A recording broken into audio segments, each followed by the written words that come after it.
You don't remember the exact moment it started, but you remember the feeling. It wasn't anger. It wasn't confidence. It wasn't motivation. It was something colder. You were in a room, maybe at work, maybe with friends, maybe with family, and suddenly you noticed it. People weren't really listening to you. Not because you were quiet, but because your presence didn't carry weight.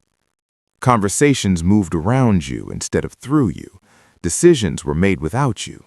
Your opinions were acknowledged, but not considered. And the most unsettling realization was this: no one was attacking you. No one was suppressing you. You had trained them to treat you this way. Most men never notice this moment. They stay asleep inside it. But if you're here, something has shifted. You've started to sense that the problem isn't society, bad luck, or other people. The problem is that you are harmless. Harmless sounds good, safe, moral, civilized. But in the real world, harmless men are invisible men, and invisible men are expendable. You were taught a script early in life. Be nice, be accommodating, don't upset people, don't be difficult, don't be too much. You were told that if you followed this script, you'd be accepted, valued, included. So you learned to soften your words. You learned to manage other people's emotions. You learned to apologize even when you weren't wrong. You learned to say yes when you wanted to say no. And slowly, quietly, you disappeared. This isn't about becoming loud. It isn't about becoming cruel. It isn't about dominating anyone. It's about understanding why power avoids you and what happens when it stops doing that. Because there is a version of you that people feel the moment you enter a room, not because you demand attention, but because you no longer seek it. And that version begins with one uncomfortable truth. The world does not reward goodness. It rewards strength under control. From the time you were young, you were told that being agreeable would make people value you, that politeness earns respect, that understanding others will be rewarded. But look at your life honestly. The people who bend the most are leaned on the hardest. The people who give the most are respected the least. The people who avoid conflict are surrounded by it. This isn't because kindness is bad. It's because unchosen kindness is weakness. A man who is kind because he is afraid to say no is not virtuous. He is compliant. His goodness isn't a value. It's a coping mechanism. And the world can sense that immediately. Power does not flow toward men who need approval. It flows toward men who do not require permission to exist. You've seen this before. The man who doesn't speak much, but when he does, people stop. The man who doesn't explain himself, yet nothing is questioned. He isn't rude, he isn't aggressive, he isn't loud, but no one disrespects him. He isn't feared because he is violent. He is feared because he cannot be pushed. The first real change doesn't feel powerful. It feels lonely. It begins when you stop performing. You stop laughing at jokes you don't find funny. You stop agreeing just to keep the peace. You stop volunteering your time to people who drain you. And suddenly, people react. They say you've changed. They say you've become distant. They ask what's wrong with you. What they really mean is that you're no longer predictable. You're no longer easy to access. You're no longer easy to use. Nothing is wrong with you. What's wrong is that you stepped out of the role they benefited from. This stage hurts because it feels like loss. You lose the illusion of harmony. You lose relationships that were built on convenience, not respect. You lose the comfort of being liked by everyone. But you gain something far more valuable: weight. Your words land heavier because you don't waste them. Your yes matters because your no exists. Your presence stops being decorative and starts being structural. This is where most men turn back. They feel the social friction and retreat. They apologize, they explain themselves, they overcorrect. They return to being harmless. If you don't turn back, something deeper begins to form. You stop negotiating your boundaries. Not aggressively, not emotionally, just decisively. And that changes how people treat you. There is a misunderstanding about what real danger really is. People think danger looks like shouting, threats, intimidation. That isn't danger. That's lack of control. True danger is restraint. A man who reacts to everything is predictable. He can be provoked, baited, manipulated. A man who cannot control himself will always be controlled by someone else. But when you stop reacting, people lose leverage. Someone insults you and you don't defend yourself. Someone tries to guilt you and you don't explain. Someone tries to rush you and you slow down. At first, they push harder. Then they stop because they realize something unsettling. You cannot move them. Your emotions don't disappear. They fall into formation. Anger becomes information. Fear becomes awareness. Desire becomes direction. You stop asking, how do I feel about this? You start asking, what is the intelligent move here? That single shift separates men who are ruled by the world from men who can navigate it. People begin to sense it before they understand it. Your voice slows down. Your posture settles. You stop filling silence. You don't overshare. You don't justify. You don't chase reactions. And paradoxically, people lean in. Not because you demand attention, but because you no longer leak energy. Men respect you more, even if they don't like you. Women feel safer around you, even if they can't explain why. Authority figures test you less because you don't flinch. You haven't become dominant. You've become grounded. And grounded men are hard to move. This episode isn't about becoming cold. It's about becoming solid. It isn't about abandoning morality. It's about refusing self-betrayal. It isn't about power over others. It's about power over yourself. Because the moment you stop being harmless, the world treats you differently. Not because you threaten it, but because you are no longer shaped by it. And this is only the first threshold. What comes next is deeper. Emotional control, silence, the moment you become impossible to manipulate, the point where people can no longer reach inside you and pull your strings. Most men never cross that line. If you feel uncomfortable right now, that's a good sign. It means something old is dying. And what replaces it is not loud, not flashy, not cruel, just impossible to ignore. At some point, you realize the world feeds on reactions.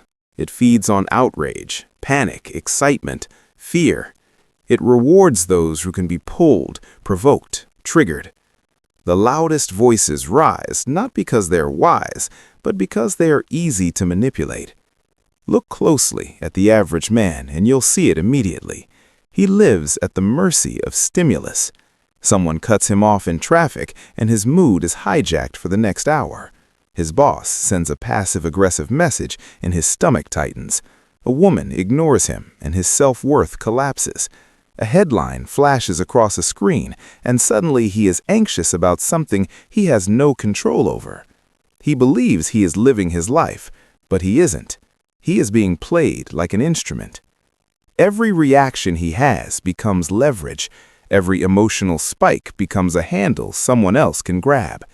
And for a long time, you lived there too. But now, something has changed. You've started to notice a gap forming, a space between what happens and how you respond, an extra second, a pause, a silence where there used to be impulse. At first, it feels strange, almost uncomfortable. You feel something rise in your chest, anger, fear, irritation, but it doesn't immediately spill out of you. It just sits there, waiting.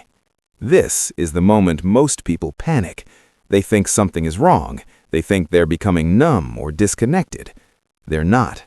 They're becoming dangerous. Because the man who can pause is the man who can choose, and the man who can choose cannot be controlled. When someone tries to provoke you now, you don't rush to defend yourself. You don't scramble to correct their perception. You don't explain your intentions. You watch, you listen, you let them reveal themselves. This alone changes the balance of power. Manipulators rely on speed. They rely on emotional pressure. They say something sharp and wait for you to flinch. They accuse and wait for you to justify. They withdraw and wait for you to chase. But what happens when you don't? What happens when they poke and there is no reaction? When they guilt and there is no apology? When they test and there is only calm eye contact and silence? They feel exposed. Because without your reaction, they have nothing to work with. Their tactics fall flat, their scripts fail, and suddenly they're the one off balance. This is why emotional control is so rare, not because it's hard to understand, but because it's hard to tolerate. Silence creates tension, and most men rush to relieve tension, even if it costs them power. You don't anymore. You've learned that emotions are information, not instructions. Anger tells you a boundary has been crossed. Fear tells you something matters. Discomfort tells you something needs attention. But none of them tell you what to do. You treat your inner state like a dashboard.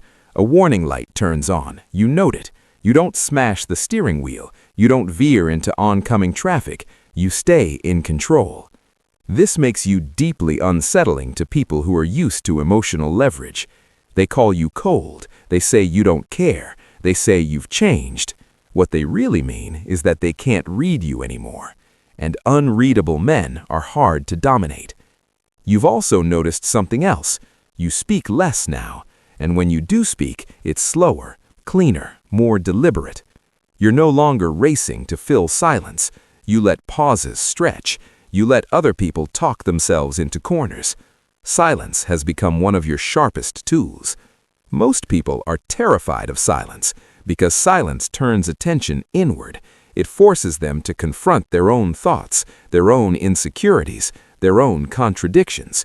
So they talk, they explain, they ramble, they reveal. You listen. In conversations, you've noticed that the person who talks the most usually has the least power.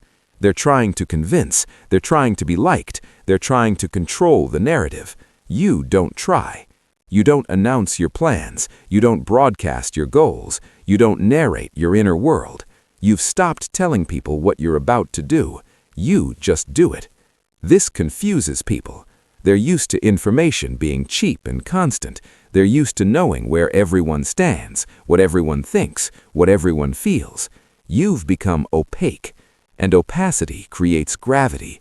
People start projecting onto you. They assume you know more than you say.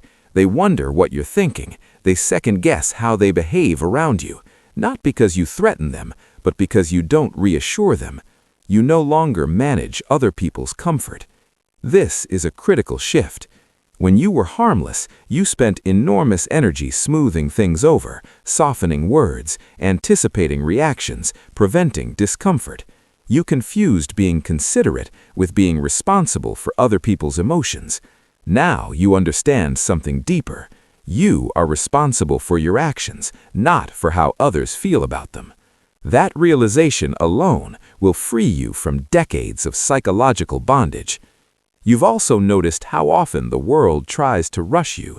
Deadlines that aren't real, urgencies that serve someone else, emotional pressure disguised as necessity. You don't move faster just because someone wants you to.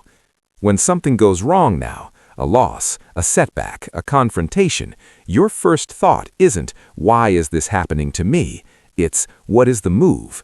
That question changes everything. It pulls you out of victimhood and into strategy. It turns chaos into a puzzle instead of a personal attack. You stop drowning in circumstances and start navigating them. This is what separates men who are ruled by life from men who can shape it. You are still human, you still feel, but your emotions no longer drive the car. They sit in the passenger seat, buckled in, observed. And because of that, you've become very difficult to manipulate. People who thrived on your reactions start fading out of your life. Toxic dynamics lose oxygen. Power games become obvious and boring. You don't fight them, you don't confront them, you simply stop participating. That is the quiet violence of self-control. And something else happens when you reach this level of emotional neutrality. You begin to see people more clearly, not as villains or heroes, but as patterns, incentives, predictable behaviors driven by fear, desire, and insecurity. You stop taking things personally. When someone lashes out, you see their lack of control. When someone flatters you, you see their need. When someone withdraws, you see their leverage attempt. You are no longer inside the storm. You're watching it from above. This is the point where people either respect you or resent you. There is rarely anything in between. Because calm men expose emotional men, and exposure feels like judgment, even when none is intended. If you've made it this far, understand this clearly. This is not about becoming detached from life. It's about becoming impossible to hijack. You are still capable of joy, connection, intensity, but now those things happen on your terms, not as reactions to external pressure. You are learning to move through the world without being pulled apart by it. And this is still not the deepest layer. Because once you master your reactions, once silence becomes natural, once emotional leverage no longer works on you, something even more destabilizing happens. You stop seeing people as authorities. You stop placing them above you. You stop worshiping. That is where the real danger begins. There comes a moment when the illusion collapses. It doesn't happen all at once. It happens quietly, almost politely. You're talking to someone you once admired, a boss, a mentor, a public figure, a parent, and you see it. A hesitation, a contradiction, a crack in the image. And once you see it, you can't unsee it. You realize they're not operating from certainty. They're improvising. They're protecting something. They're afraid of losing status, relevance, control. The authority you once felt around them dissolves, replaced by something unsettlingly ordinary. They're just human. This realization is not empowering at first. It's destabilizing. Because when the figures above you come down to your level, there's nothing left to hide behind. No one to defer to. No one to blame. No one to save you. For most men, this is terrifying. So they rebuild the illusion. They choose a new idol, a new ideology, a new figure to follow. You don't. You let the pedestal shatter. You stop assuming people know more than you simply because they speak confidently. You stop mistaking status for wisdom. You stop believing that money, titles, followers, or popularity are evidence of clarity. You start looking at outcomes instead of appearances. When someone gives advice, you ask yourself, does their life actually reflect what they're saying? When someone claims authority, you watch how they behave under pressure. When someone demands respect, you observe how they treat people who can't offer them anything. This shift is subtle, but it changes how you move through the world. You stop shrinking in conversations. You stop deferring automatically. You stop internalizing other people's certainty. Not arrogantly, calmly. You meet eyes instead of lowering them. You speak when you have something to say, not when you're invited. You challenge ideas without needing to attack the person behind them. And this makes people uncomfortable. Because hierarchy relies on belief. Authority survives as long as it is accepted without question.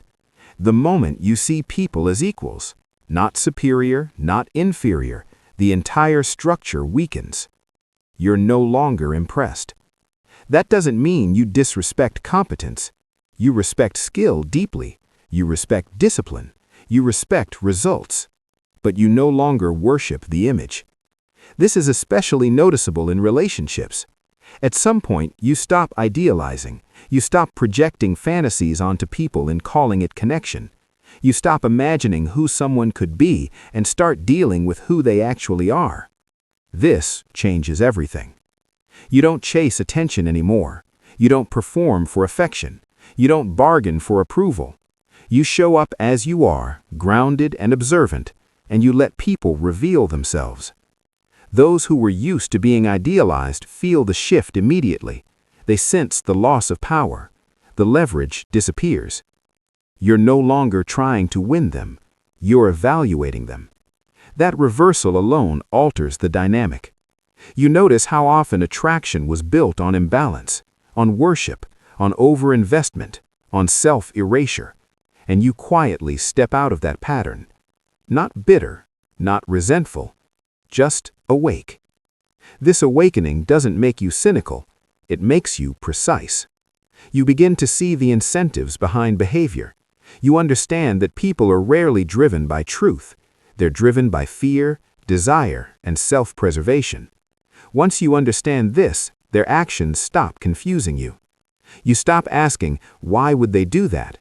You start asking, what do they gain? And suddenly, the world becomes readable. Institutions are no longer sacred. They're systems, systems with incentives, systems designed to perpetuate themselves. You don't hate them. You don't fight them emotionally. You just stop expecting them to care about you. You become self-directed. And with that comes a profound shift in how you use your voice. You speak less, but more honestly. You don't inflate your opinions to sound important. You don't soften them to sound agreeable. You say what you see, cleanly and without apology. Sometimes people disagree. Sometimes they resist. Sometimes they withdraw. You let them. You've learned that agreement is cheap, alignment is rare, and forced harmony is a liability. This is where silence becomes more than restraint. It becomes strategy. You stop explaining yourself to people who aren't listening. You stop defending your choices to people who don't carry the cost. You stop advertising your direction to people who won't walk with you. You move quietly. This quiet is not emptiness. It's compression. Pressure building inward instead of leaking outward. While others talk about what they want to do, you are already doing it. People begin to notice results before they hear explanations. That's when curiosity replaces judgment. They ask where you've been. They ask what you're working on. They ask how you changed so quickly. You answer vaguely, or you don't answer at all. Not to be mysterious, but because your life is no longer a group project. You've also become ruthless with your attention.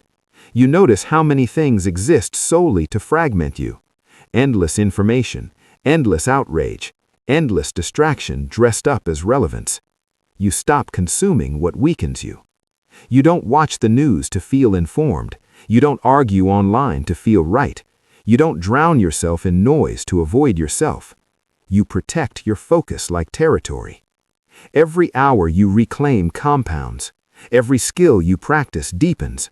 While others scatter their energy across 1,000 opinions, you concentrate yours into outcomes. This creates distance. People you once felt equal to start falling behind, not because they're inferior, but because they're unfocused, and they feel it. Some will admire you. Some will resent you. Some will try to pull you back into familiarity. You don't argue with them. You don't justify your priorities. You let your trajectory speak. And slowly, inevitably, solitude enters the picture. Not as punishment, as consequence. The higher your standards become, the fewer people can meet them. The more selective your time becomes, the less accessible you are. The more you rely on your own judgment, the less validation you need. You find yourself alone more often. And instead of filling that space, you listen to it.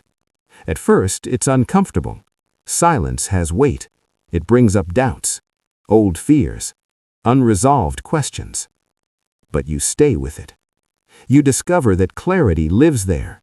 Your best ideas don't come from discussion. They come from stillness. Your deepest confidence doesn't come from approval. It comes from self-trust. You realize that solitude is not absence. It's refinement. And then something irreversible happens. You stop fearing being alone. Social pressure loses its power over you. The threat of exclusion becomes meaningless. You don't need to belong to every room you enter. You can walk away. That freedom is unsettling to people who are still dependent on acceptance. They sense it, they test it, they threaten withdrawal, disapproval, silence. It doesn't work, because you've already made peace with yourself. You are no longer looking for permission. You are no longer looking for saviors. You are no longer looking for someone to tell you who you are. And this is where the transformation becomes complete. Because a man who does not need validation cannot be controlled.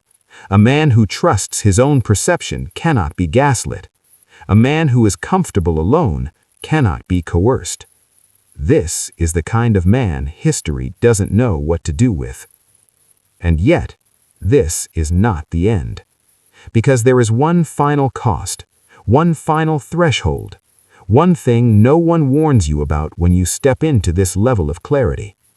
Once you see the world this way, you cannot unsee it. Once you stop worshiping, you cannot return to innocence. Once you take full responsibility for your perception, there's no one left to blame. That is the final episode.